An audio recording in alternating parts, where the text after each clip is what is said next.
Hello and welcome to the third and final part of our live webinar series for Crowdfund Barking Dagenham. My name's Katie Austin and I'm broadcasting live from our HQ in sunny Newquay, and I'm also joined today by another crowdfunding coach, Bertie, my colleague who is a Facebook expert, and he's going to be chatting to us a little bit today about how to make the most out of Facebook during your campaign. So today we are talking about running your project. So we have been looking at, over the last 2 weeks, the first 2 steps in creating a successful crowdfunding campaign. In our first webinar, we looked at planning your project, talking about finding your crowd, and a little bit about getting a really clear idea of what your story is. And in the second webinar, we talked about creating the perfect project page and a little bit about the rewards that you can offer on your project. Then today, in our third and final part, we're going to be talking about what happens once you've gone live. So running your project and how to make the most out of promoting your project to your various different parts of your network, and where, when, and how to do that. And if you didn't catch the last 2 videos, they're available to catch up on YouTube, or there's links to them on the Eventbrite page as well. So we also want to make sure that you've all downloaded these incredible guides that we've mentioned in the last 2 episodes too. They've got loads more detail of what to do during the campaign, a lot of things that we might not mention in quite so much detail today. So definitely make sure you've downloaded all of those. And today's part is part 3, as you can just see on the screen there. And as we said before, they are downloadable PDF guides. You can print them off and scribble all over them, or you can edit them straight into the guide. There's lots of templates and little exercises in them to help you out. So we are going to today be looking at what do you do when your project's gone live. What's the best way to bring support onto your page? How do you get those pledges onto your project? And we're basically, the most important thing for me is to make sure that you have a plan. It can be really scary once you press that go live button. So having a plan is going to calm your nerves and make sure you know what you're doing when, and it'll be helpful to create a successful campaign. So we're going to let you in on our top 3 secrets of crowdfunding strategy for when you're running your project. So number 1, we would always recommend to line up the first 10% of your target. So going into that inner circle of close family, friends, colleagues, neighbours, and trying to line up at least 10% of the pledges before you go live. So you're asking those people to go and pledge that in the first 24 hours. And this not only means that you know that something's going to be going onto your project in that 24 hours, but it also really helps to create a sense of ease to the people in the wider networks that might not know you quite so well. It makes them a lot more comfortable and gives your project some credibility for them to come and pledge on the project. So this second piece of advice, as we're saying, is to start from the middle and work your way out. So going back to that network map that we made, we want to start with those people that you have the most direct connection with first. They should already know about your project because you will have been talking to them about it all the time, and they already trust you. You're not going to take much convincing to get them to pledge on your project. And so once you've got that first little bit of support from those closest to you, you can start spreading your message wider into those wider circles of influence and people who might not know you quite so well, but you think would be definitely interested in your project. And The next really important thing is to think about being personal and direct with the messaging that you're sending out to everyone throughout your campaign. Really important to know the difference between what's spammy and what's relevant and purposeful. You can find that so direct messages are a lot more successful than kind of a general message that you're sending out to everyone. I remember one of my friends ran a crowdfunding project, and he sent me a personal Facebook message asking me how I was doing. I hadn't spoken to him for quite a while, and he was like asking me how my job was going, and then kind of really picking out the key bits of his project that were relevant to me, and why would I personally want to pledge on the project, which really impressed me that he'd gone to that length to really kind of take the time and write a personal message, which I think is really important. So if you can do that, personal, tailored messaging will work a lot better than sending out one big kind of spammy email to everybody at the same time. And you also want to think about with those general messages that you're going to probably be sending out on Facebook and social media, Twitter and LinkedIn. You want to think about the content that you're putting in those messages, looking back at the network map and the different groups of people in the map and why you think they're going to be interested in the project. Why should they care? And working that into the messages you're sharing. So really thinking carefully about that content, keeping it fun and engaging as well. And Bertie's going to talk a little bit more about that in a moment when we're talking about writing Facebook posts and using Facebook. Right, and so we need to mention at this point that there are good days and there are bad days on a crowdfunding project. So this is a graph taken from the dashboard of a project. And this shows the pledges day by day throughout their project. And as you can see, there's quite a big dip. It's not a smooth straight line as you might hope. And this can cause quite a bit of panic in some people if they don't know that that's quite likely to happen. This is really normal to see a bit of a U shape in the pledges day by day. It's going to be a lot more activity at the start of a project and at the end of your campaign. However, we can fight against this dip. If we know it's going to happen, we can strategically plan different activity to reactivate and rekindle the interest and engagement in your campaign. As you can see in this graph, there's a really big spike in the middle. That's Easter weekend, and I think this project, they did an event in the middle of the campaign just to get people involved again.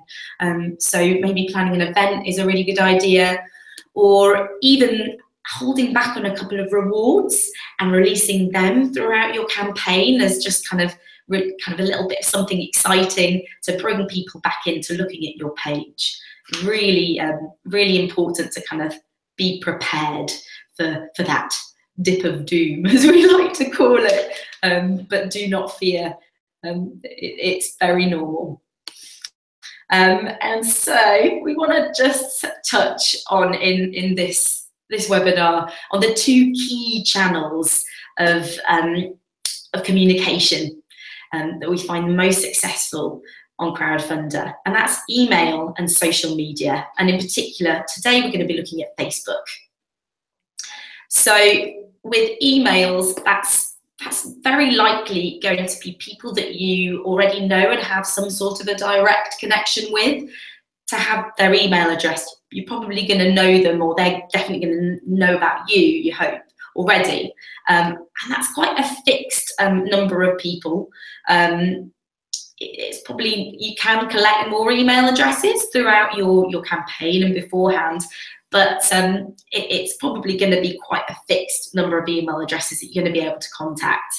And that also, coming back to the point of being quite tailored in your messaging and being quite direct, And that works really well with emails because of that connection that you're probably going to have with them. However, when we come to social media, we potentially have access to millions of people. You've got contact with groups, and through the different little tricks and tools that Bertie's going to talk about now, you can access an awful lot of people through Facebook. So really good to be thinking about widening your network throughout your campaign as well.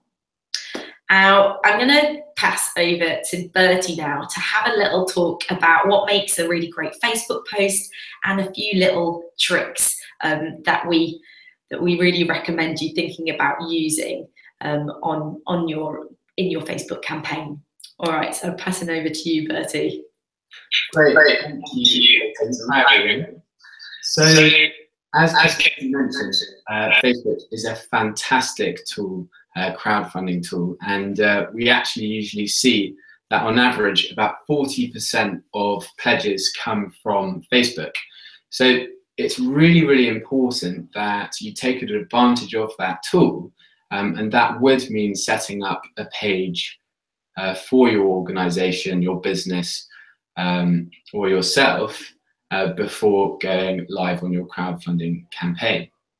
So during that planning period that Katie spoke about in the first webinar, that's your opportunity to start your page, invite your friends, and start reaching out to other people who might be interested in your project, so you can establish a bit of a following, which will become very valuable during your crowdfunding campaign, but absolutely essential to the running of your organization beyond it. And so all of that effort in creating a page now will be very useful for the future, where you can keep that group of supporters updated with what you're doing. And the fact is that Facebook, as Kate said, is a goldmine of other organizations or businesses or people who might be interested in your project. So it's really about concentrating on the details, the relevant details that make up your project, who's for, who might be interested, different groups on Facebook that live within your proposed audience that you can reach out to and say, hey, this is what I'm doing. Would you be able to share a post for my organization? So in terms of those posts, what makes a good one? So we've got 5 different kind of key facts that you should kind of work through and concentrate on when you're using Facebook. The first one is the first rule of crowdfunding is that you don't always have to talk about crowdfunding. Certainly can feature sometimes. That's a kind of a sure way for people to switch off to what you're doing. So I'm sure you're all fantastic organizations or businesses, so you have lots of interesting things to say about yourselves beyond the fact that you're crowdfunding. So make sure that you've got a varied and interesting story to tell that's going to appeal to your audience. And that's the challenge, really, is to keep them engaged and attentive all the way through, and to make sure that they don't switch off from your messaging. So in the same breath, really, during those posts, make sure there's a variety of subject matter and photos to capture people's attention. And before actually launching your campaign, it would be best to start collecting some of this content in the form of imagery or stories, and making a rough plan across the 4 weeks that we recommend you go live about what you're going to do on a weekly basis. So you can ensure that you're always ticking over and always talking about your project and utilizing Facebook to the best of its ability.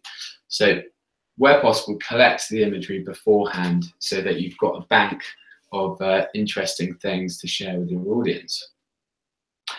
Video rocks. So photos aren't the only medium that you can use. Facebook Live is an excellent way to communicate with your audience. It can be quite a fun, fast and effective way of reporting something. So video might be a range of different things, whether it's something relevant to your project that you can post, whether it's a new update that you want to talk to your audience directly about.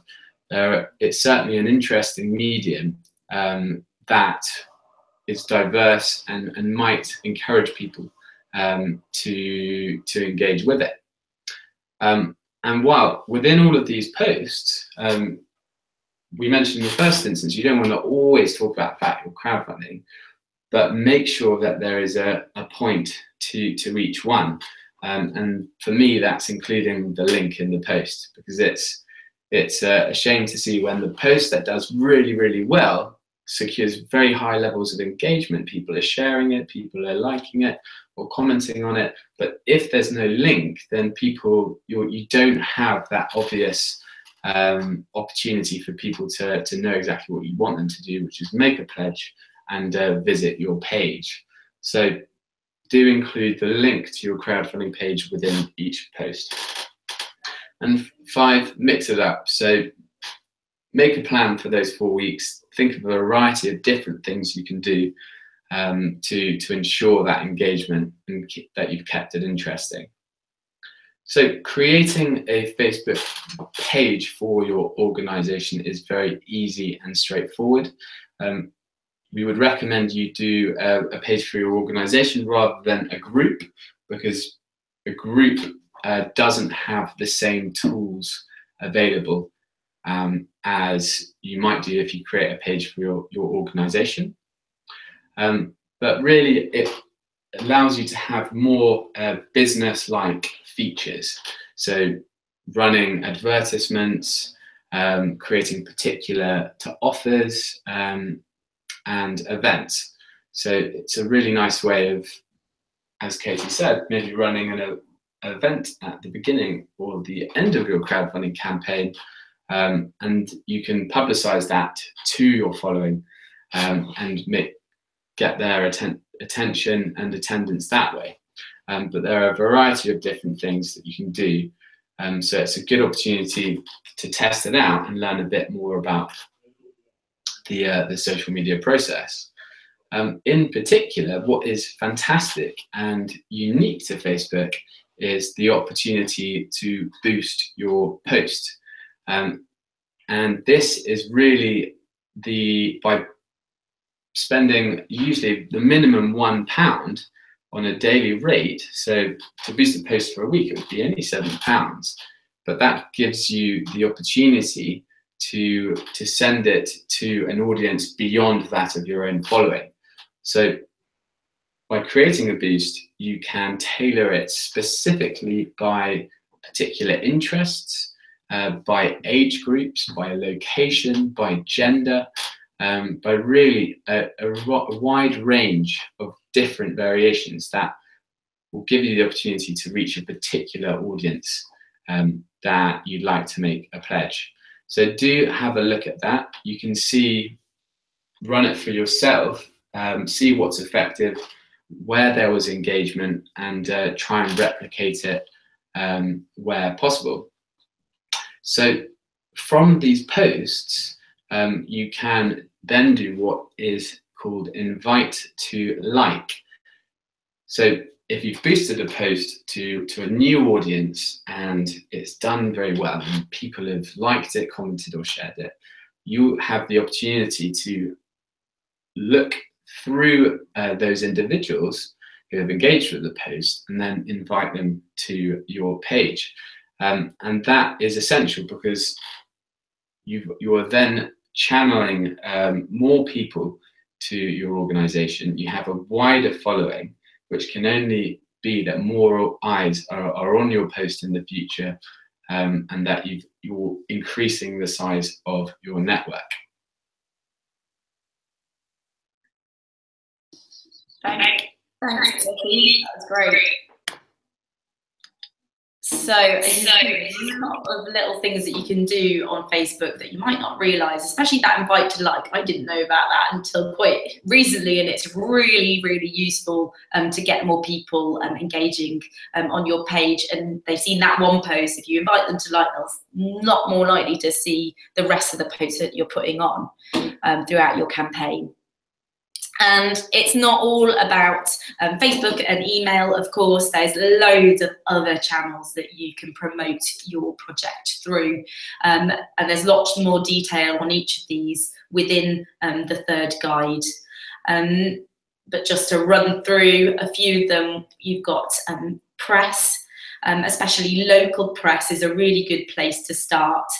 So getting a press release ready, and a really good time to release a press release is about when you're 50% funded, so around about the midpoint of your campaign. So you'll kind of want the project to be warm already. And also, if you have a website for your organisation or business, make sure that you've got it really clear on the website that you are crowdfunding. A lot of people pop a big banner on their homepage with a link to the Crowdfunder page, so that can take them straight there to pledge. And also, we've mentioned events. I mentioned making a Facebook event is a really good way to get your Facebook followers involved.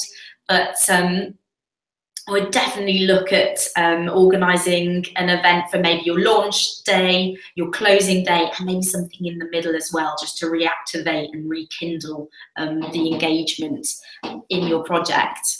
And also, I really recommend going to events. If there's any events where you think a lot of people that might be interested in your project will be, get yourself along and get lots of networking, talk to people. If you can do a speech to everyone, that's great. But a really good way to get people involved.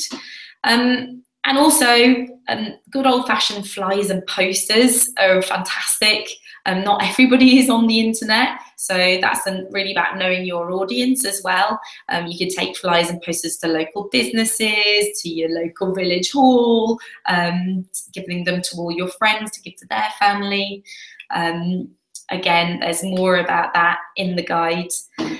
And also, a really important tool on your crowdfunding page is that you can post updates.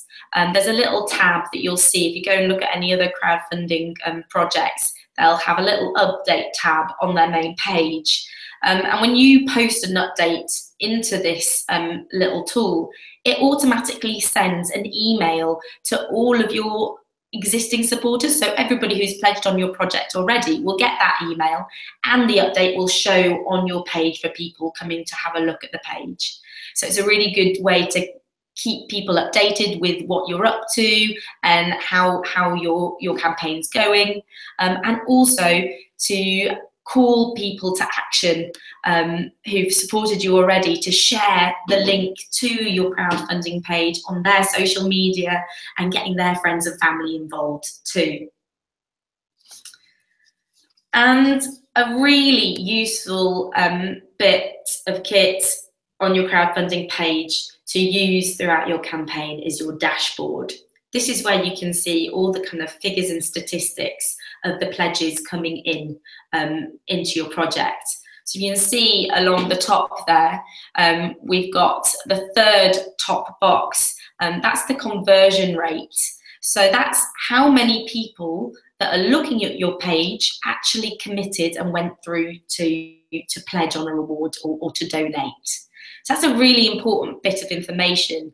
And we're looking at around 5% is average. So this project, they're at 8.5% conversion rate, so they were doing really well. But if you're below 5%, you really want to be kind of thinking, oh, why is this and how can we boost it?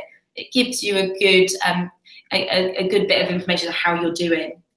And also, you can see in this big white referrals box, you can see where your pledge is coming from. So if you're doing lots of different kinds of marketing and promotion, especially across like Facebook or Twitter or from emails, you can see where most of the pledges are coming from. So you can see what's being the most successful source of promotion for you, and maybe where to focus your efforts more. So you can see with this project, they had about 70% of pledges coming from Facebook. So you can tell that their Facebook promotion is going really well. So definitely make sure you're keeping a close eye on this dashboard throughout running your campaign, as it gives you a lot of insight into what's working best for you. And also make sure that you apply for your funding from Barking and Dagenham. You can go onto the page and check the criteria. Make sure that all of the points of the eligibility criteria are clearly displayed in your page. Make sure that's really well communicated, how your project fits the criteria, so that when Barking and Dagenham come to look at it, they can clearly tick all the boxes and see what they need to see. And as you can see here, this is where you apply again, as we showed in the first webinar. You just want to click on this little box that will appear in your dashboard to send you to the application form to apply. And you can also see this is the application form here. And if you need any help with that as well, just get in touch. So what to do next? Pick a launch date. It's time to set a date, get it in the diary and stick to it. Let's make this happen. Really, really good thing to do now if you haven't done already. And also get your address book together. Make sure you've got a way to contact everybody in that network map, get everything in order, get them into a spreadsheet, all in the same place. Often our email addresses can be all over the shop. And if you haven't set up a Facebook page yet, get on that and do it now and start putting posts on there. Start getting some activity going in the run-up to your launch date. And if you already have a Facebook page, I'd also recommend getting some interesting and engaging posts going on your page, getting people engaging in them in the warm-up, and also getting some content ready, collecting that bank of really lovely photographs and any ideas that you've got for posts that come up, write them down. So when it comes to it, you're not just coming up with the idea out of nowhere. You've got a list of ideas and things to share ready for that all-important campaign. So if you do need any help, as always, you can contact us at support@crowdfunder.co.uk. And that's our third and final webinar for Crowdfund Barking and Dagenham. Best of luck. Now it's down to just pressing that go live button and making your idea happen. So thanks very much, Bertie, for telling us all about Facebook today, and best of luck, everybody. Thanks.